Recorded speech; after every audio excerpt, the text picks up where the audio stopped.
Buenas noches compañeros, pues me alegra saludarlos y me alegra también tener la oportunidad de realizar este video para que todos puedan estudiar y tengan claro el tema de mitocondria. En este video estaré resumiendo todo lo que se explicó el día viernes pasado. De manera muy rápida comenzaré con lo que es la biogénesis, el origen de la mitocondria. A diferencia de las demás organelas de la célula, la mitocondria se consideró como tal en la teoría de la endosimbiosis seriada, gracias a la científica Lynn Margulis, que nació en 1938 y murió en el 2011, como una bacteria que fue ingerida por un ancestro, una célula ancestral que recibió o engulló esta bacteria.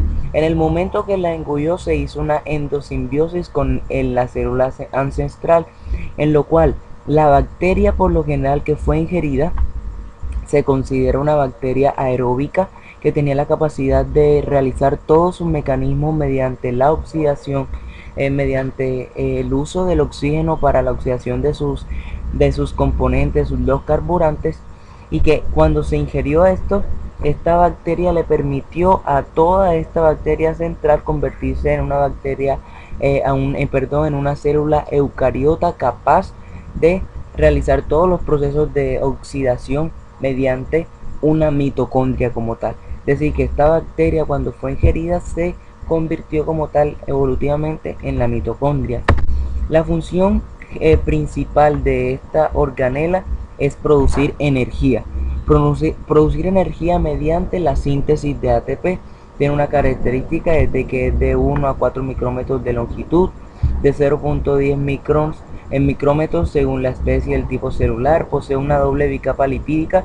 Esto indica que tiene una membrana externa y una membrana interna. La externa ustedes la pueden ver de color rojo, toda esta línea que cubre la imagen, y la línea amarilla vendría siendo la membrana interna. El espacio, este café que ustedes pueden observar, se denomina espacio intermembranoso.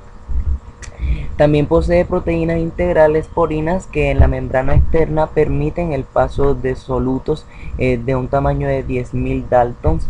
Posee cardiolipina, que es que es en sí el difosfatidilglicerol, que es un lípido que reduce la permeabilidad de la membrana. Posee gránulos que tienen como función la fijación de electrones como tal, y ribosomas que, a diferencia de los ribosomas de la célula como tal, los ribosomas citosólicos libres, tiene un coeficiente de 55S. Entonces, esta membrana externa es permeable a la mayoría de solutos, del agua y de solutos que tienen un tamaño de 10.000 daltons. La membrana externa como tal está formado por fosfolípidos, colesterol, etcétera. El espacio intermembranoso, que es el que ustedes pueden observar aquí, tiene una mayor proporción de protones de hidrógeno y contiene la enzima adenilato ciclasa. Todo este espacio azul que ustedes observan en la imagen se denomina matriz mitocondrial y es una serie de componentes acuosos, y todas las enzimas que participan en el metabolismo se encuentran en ella. También podemos hallar en ella el ADN mitocondrial, los ribosomas y los gránulos. La membrana interna tiene una característica muy especial, que es que ella realiza una serie de invaginaciones que van a formar las llamadas crestas. Estas crestas van a permitir que unas proteínas llamadas ATP sintasas, que son las encargadas de sintetizar ATP a partir de la fuerza proton motriz, se alojen en ella y se pueda generar mucho más ATP. Entonces, la cantidad de crestas varían dependiendo del tipo celular. El genoma mitocondrial. Pues el genoma mitocondrial tiene en sí una característica de ser circular. A diferencia del ADN nuclear, tiene un único origen de replicación. Estos punticos amarillos que ustedes pueden observar aquí significan los genes de ARN transferencia, que vendrían siendo 22 en total. Los verdes, ustedes pueden observar los que tienen color verde, son los genes que codifican a las proteínas, que pueden ser codificadas mediante este ADN pueden ser el citocromo B, las subunidades de NAD-deshidrogenasa, las subunidades de NAD-deshidrogenasa de la cadena respiratoria, la subunidad del citocromo oxidasa, las subunidades de la ATP sintasa, entre otros. Y esta que vendrían siendo dos genes que pueden ver aquí de color naranja, vendrían siendo los que codifican para las subunidades de los ribosomas mitocondriales. Entonces el ADN en la mitocondria es muy importante porque, como podemos observar, le permite sintetizar sus propias proteínas.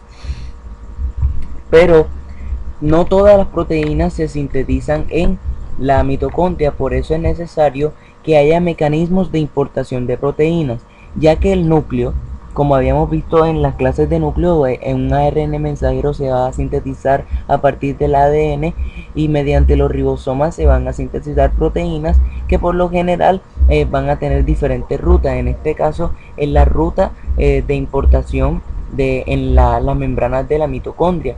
Pues es necesario que actúen unas chaperonas, que es la HP70 citosólica, que se encarga del transporte de la cadena peptídica hasta la unión a un complejo TOM, que es un complejo translocador de la membrana externa, que mediante un mecanismo de translocación a la TOM5 y a una siguiente fosforilación se permite que la cadena, que posee una presecuencia de aminoácidos positivos, ingrese por el canal.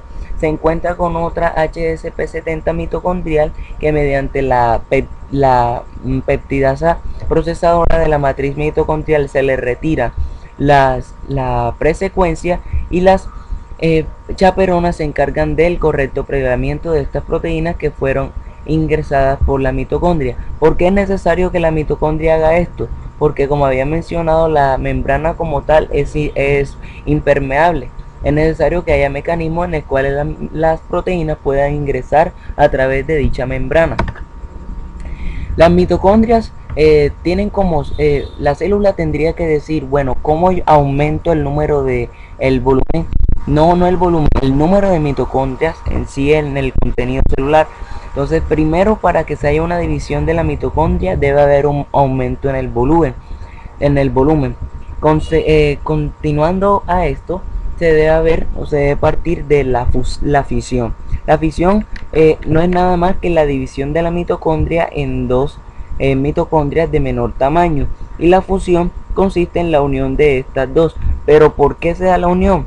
Porque por lo general la mitocondria es un orgánulo que nunca se encuentra quieto, sino que siempre está móvil, y esta fusión como tal, hay casos que son considerados no favorables para la mitocondria porque puede producir mutaciones, ya que se combina el material genético. Ahora sí, los procesos metabólicos. Como había mencionado antes, la mitocondria en sí, la principal función es producir la energía.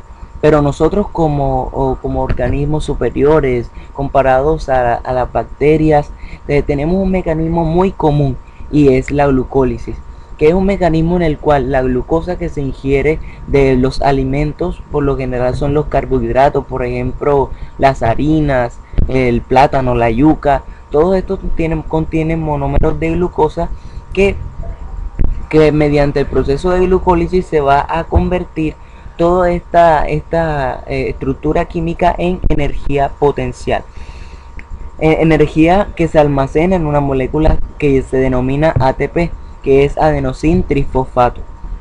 Entonces, primeramente tenemos una molécula de glucosa que va a ser fosforilada para formar glucosa 6-fosfato. Esto se da mediante la enzima exoquinasa. Después se va a realizar una reacción de isomerización en la cual la glucosa va a pasar a fructosa 6-fosfato, y esta fructosa 6-fosfato va a pasar a fructosa 1,6-fosfato mediante el gasto de ATP. Entonces vemos que mediante la reacción 1 y la reacción 3 se da un gasto de 2 ATP. La enzima fosfofructoquinasa toma la fructosa 1,6-fosfato, que tiene un fosfato en el carbono 1 y en el carbono 6, y la convierte en fosfato de dihidroxiacetona, y la convierte es convertida mediante la aldolasa en fosfato de dihidroxiacetona y gliceraldehído 3-fosfato. Luego el fosfato de dihidroxiacetona vuelve a ser gliceraldehído 3-fosfato mediante la triosa fosfato isomerasa. Estos electrones que ustedes pueden ver aquí, esta H, van a ser removidos por la enzima gliceraldehído fosfato deshidrogenasa. Perdón, van a ser removidos mediante la enzima gliceraldehído fosfato deshidrogenasa y se van a añadir al NAD para formar NAD reducido. Luego se añade un fosfato aquí en el fosfo para formar difosfoglicerato. Entonces este NAD va a servir como transportador de electrones, que más adelante vamos a explicar. El fosfoglicerato se va a encargar de añadir este fosfato de que está en el carbono 1 y lo va a añadir al ATP para formar 3-fosfoglicerato.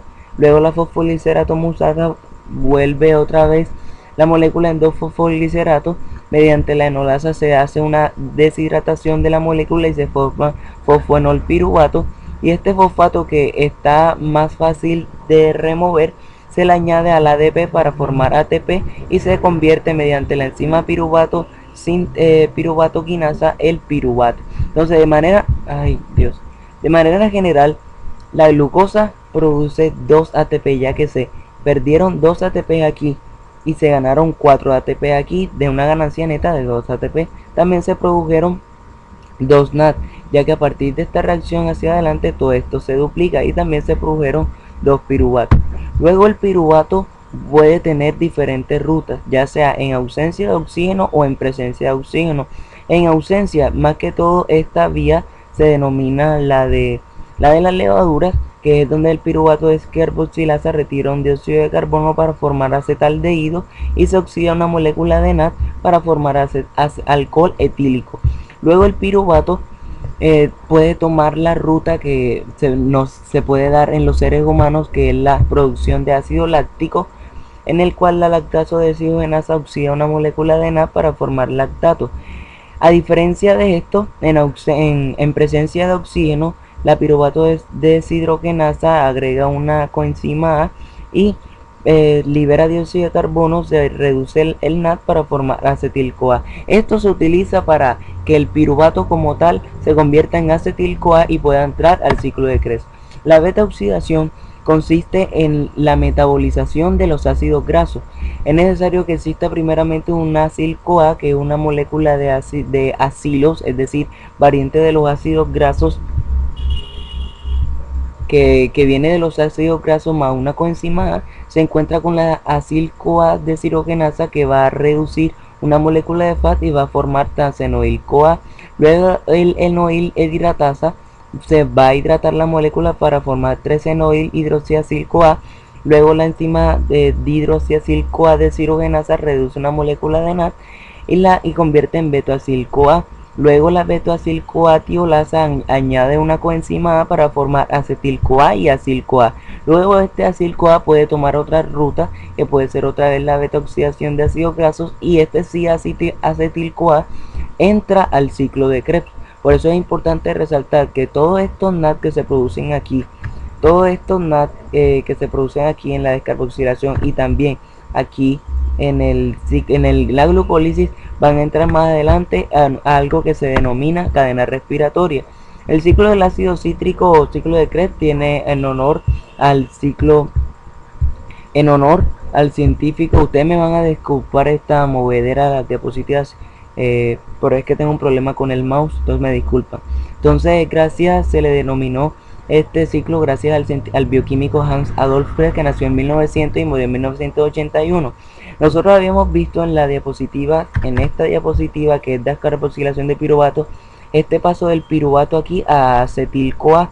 Bueno, esta diapositiva nos muestra cómo el piruvato ya pasa por ese proceso de descarboxilación que se convierte en acetil-CoA, pero luego el acetil-CoA se puede unir a una molécula de oxaloacetato, que mediante la citrato sintasa se hidrata la molécula, se libera la coenzima A para formar citrato, que mediante la conitasa se vuelve isocitrato, que es un isómero del citrato. La isocitrato deshidrogenasa lo que va a hacer es reducir esta molécula de NAD y liberar dióxido de carbono para formar alfa-cetoglutarato. El alfa-cetoglutarato deshidrogenasa agrega una coenzima A, reduce otra vez el NAD y libera dióxido de carbono para formar succinil-CoA. Luego se añade un fosfato libre del fosfato libre de la matriz al GDP para formar GTP y se libera la coenzima A y queda mediante la enzima succinil cuasi sintetasa el sucinato. Luego el sucinato deshidrogenasa va a reducir una molécula de FAT y va a formar fumarato. Se hidrata la molécula mediante la enzima fumarata para formar malato y el malato deshidrogenasa reduce una molécula de NAT. Entonces, en total se produjo 1, 2, 3, 4 NAT y un FAT. También se produjo un ATP. Entonces, ¿por qué es necesario que se produzcan todos estos electrones? Porque estos electrones representan energía para la célula. Energía que va a ser intervenida en el ciclo, en la cadena respiratoria. Entonces los NAT, tanto reducido como oxidado, no pueden ingresar a través de la membrana. Por eso es necesario que se transfieran al oxalacetato mediante un mecanismo que se denomina lanzadera malato-aspartato. El oxalacetato se vuelve en malato mediante el malato deshidrogenasa. El transportador de malato alfa-cetoglutarato lo transporta directamente hacia la matriz y el malato deshidrogenasa, que es de la matriz mitocondrial, va a quitar los electrones que fueron transferidos al oxalacetato para formar malato, se le retiran los electrones y se vuelve otra vez oxalacetato. Luego la transaminasa lo que le retira es un amino del glutamato al alfa-cetoglutarato para formar aspartato y mediante el transportador de glutamato aspartato se vuelve aspartato. Entonces se encuentra con la enzima transaminasa que le retira un amino y vuelve glutamato. En resumidas cuentas, este mecanismo es el que permite que los electrones del NAT se transfieran al oxalacetato, el oxalacetato entra y otra vez se vuelve acá oxalacetato, y así es un ciclo constante en el cual los electrones quedan acá adentro. E igualmente la lanzadera glicerol 3-fosfato es necesario que el dihidroxiacetona fosfato acepte los electrones del NAT mediante la deshidrogenasa glicerol 3-fosfato citosólica y se vuelva glicerol 3-fosfato. Estos H en rojo indican los electrones que se añadieron a la molécula, que mediante la enzima glicerol 3-fosfato deshidrogenasa mitocondrial retira los electrones y los añade al FAT.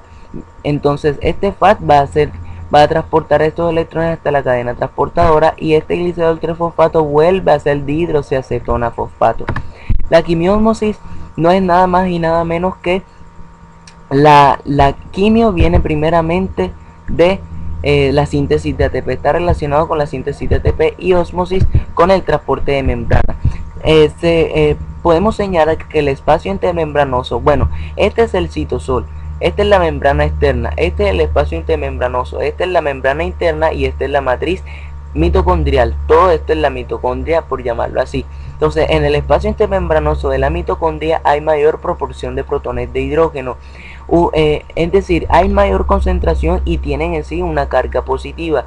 Que tengan mayor proporción o mayor concentración va a generar un gradiente de concentración, como ustedes pueden observar, en el que aquí hay un pH de 7, es decir, un pH neutro, y en la matriz un pH básico. Aquí se disminuye el pH ya que hay mayor proporción de protones de hidrógeno, y aquí se aumenta porque hay menor proporción de protones de hidrógeno. Estos protones que están acá en sí también tienen una carga positiva y la matriz tiene una carga negativa. Esto es simplemente para indicar que todos estos protones de hidrógeno que están aquí, imagínense los que se encuentran en todo este lado que les estoy señalando aquí en el video. Entonces estos protones van a tratar de entrar a través de esta enzima que es la ATP sintasa, y toda esa fuerza que generan a través de esta proteína va a utilizarse para sintetizar ATP mediante el ADP y el fosfato libre. Entonces unas proteínas que son los complejos de la cadena respiratoria se van a encargar de transportar los hidrógenos en contra de su gradiente de concentración. Entonces toda esta es energía que se aprovecha de los protones de hidrógeno. Lo que les estaba comentando, esto se denomina cadena respiratoria, que como habíamos visto en bueno, voy a ponerle la animación un momento, que como habíamos visto los electrones que vienen, un momento, se transfieren los electrones primeramente al complejo que vienen del transportador de electrones NAT. Entonces el NAD tiene afinidad por el complejo de NAD reductasa, que lo que va a hacer que cuando se transfieran los electrones se activa esta proteína y se liberan protones de hidrógeno hacia el espacio intermembranoso. Luego el FAD tiene afinidad por el succinato de deshidrogenasa, que le transfiere los electrones a la ubiquinona. La ubiquinona es una proteína que se encarga de transportar los electrones hacia el complejo 3. Luego, cuando el complejo 3 recibe los protones de hidrógeno, se da la activación, los electrones del hidrógeno, se da la activación de la proteína y se liberan protones de hidrógeno. Luego los electrones son transferidos mediante el citocromo C, que es una proteína móvil que los transporta al complejo 4, y el complejo 4, cuando recibe los electrones, se transfiere los protones hacia el espacio intermembranoso. Luego los electrones que quedan en este complejo son aceptados por el oxígeno para formar agua. Todo esto tiene como objetivo formar un gradiente de concentración, es decir, una elevada concentración aquí en el espacio intermembrana. Este se denomina el complejo 5 o la ATP sintasa, que está involucrada en los procesos de fosforilación oxidativa, en el cual toda esta concentración de protones de hidrógeno que se generó gracias al transporte de las proteínas de estos complejos van a permitir un flujo a favor de su gradiente de concentración a través de esta proteína. Esto es energía, es decir, un flujo constante que va a ser aprovechado para sintetizar ATP a partir del ADP y el fosfato. La síntesis del ATP. Primeramente definimos la parte de la subunidad F1 del ámbito de las ATP sintasa, que posee una subunidad beta 1, beta 3, beta 2 y beta 3 y una subunidad gamma. Pero simplemente voy a explicar lo que pasa en una subunidad, pero sabemos que lo que está pasando en una subunidad es el estado consecuente en la otra. Con esto se puede definir un estado O, un estado abierto, un estado T, un estado tenso, y un estado L, un estado libre. En el estado O, la subunidad beta 1, por ejemplo, les mencioné que nada más voy a tomar esta subunidad. La beta 1 tiene afinidad por el ADP y el fosfato. Luego se da un flujo de protones a través y la subunidad gamma rota 120 grados. Luego esta subunidad, que ustedes pueden observar que beta 1 pasa del estado O al estado L, en el cual ya el ADP y el fosfato está adherido. Entonces, luego que se adhiere, se da otra rotación de 120 grados mediante el flujo de protones, y se pasa del estado L al estado tenso, en el cual ya hay formación de ATP, ya que el ADP y el fosfato se unen para formar ATP. Luego hay otra rotación de 120 grados, en el cual se pasa del estado T al estado O, y en el estado O ya se libera ATP y se vuelve a tener afinidad por el ADP y el fosfato. Todo esto se da consecuente en las otras subunidades, porque sería lo mismo que yo explicara, por ejemplo, lo que está pasando en la beta 2, que ya hay ATP formado, que luego de la formación de la rotación de 120 grados se libera ATP, se pasa del estado T al O y así sucesivamente. Entonces,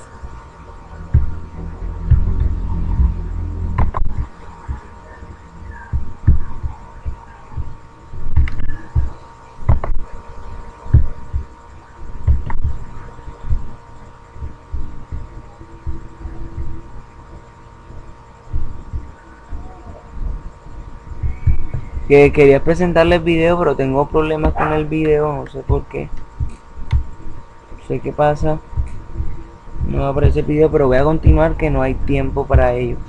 Entonces, finalmente, el balance energético consiste de que la fosforilación oxidativa tiene una mayor proporción a producir ATP, ya que se produce en totalidad 28 ATP, y la fosforilación a nivel de sustrato nada más se producen 4 ATP, que en total son 42 ATP. Es decir, la glucólisis hasta el piruvato se producen 2 ATP a nivel de fosforilación a nivel de sustrato. Se produce en la fosforilación oxidativa 2 NAD, que equivalen, aquí ustedes pueden observar, a 2.5 ATP, y el FAD equivale a 1.5 ATP. En total son 5 ATP, que sumado a los 2 ATP de estos son 5 ATP aquí. La descarboxilación no produce ATP, pero los NAD, como sabemos, equivalen a 2.5 ATP, serían 5 ATP en total. El ciclo de Krebs produce 2 ATP a nivel de sustrato, pero produce 6 NAD y 2 FA, eso equivaldría a 15 ATP y 3 ATP, en totalidad serían 20 ATP. La apoptosis es la muerte celular programada, en el cual se puede dar la señal apoptótica de dos tipos, una señal extrínseca y una señal intrínseca. Extrínseca cuando está involucrado en el receptor muerte ligando, que en ausencia de la señal se activan unas proteínas llamadas las caspasas, que son interruptores moleculares que activan a las BIS, que son proteínas de único dominio, que le dicen a las BSL2 que abran los canales que forman las VACs para que se libere el citocromo C. El citocromo C es una proteína que activa las caspasas 9 y esa a su vez activa las caspasas 3 y 7, y esta genera la muerte de la célula. Las señales de tipo intrínseca pueden ser el estrés genotóxico, pueden ser el estrés genotóxico, el estrés lisosomal y el estrés retículo endoplasmático. Aquí cuando hay un error en el ADN se transcriben las P53, que van también a generar la apertura de las VACs. Igual que en el estrés lisosomal se liberan las catepsinas que activan las BID y se le abren las VACs para que se libere el citocromo C. Igual pasa con el retículo endoplasmático, que a niveles de calcio aumentados en la célula genera la toxicidad y la muerte celular. Entonces es necesario que en presencia del factor trófico, estas proteínas, el receptor tiene la capacidad de fosforilar o indicarle a las VAC que se fosforilen.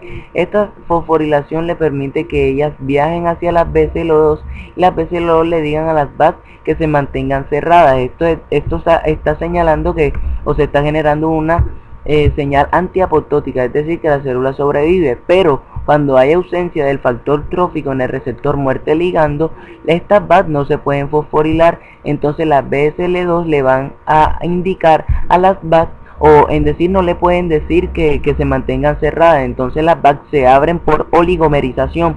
Entonces se da la entrada de diversos iones, se permite la entrada de iones y se libera esta molécula que ustedes ven aquí, esta proteína, que es el citocromo C, que a su vez se va a unir a las PAS que forman el apoptosoma, y a su vez activa la procaspasa 9, y esta procaspasa 9 activa la procaspasa 3.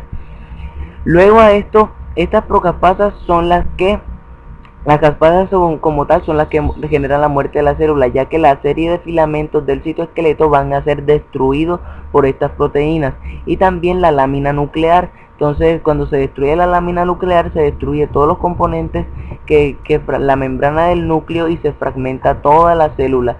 Pero todos estos nutrientes no se pierden gracias a que unas células llamadas macrófagos se encargan de ingerir todos estos componentes para aprovechar los nutrientes. Espero que haya sido de mucha utilidad este resumen. Nos vemos mañana.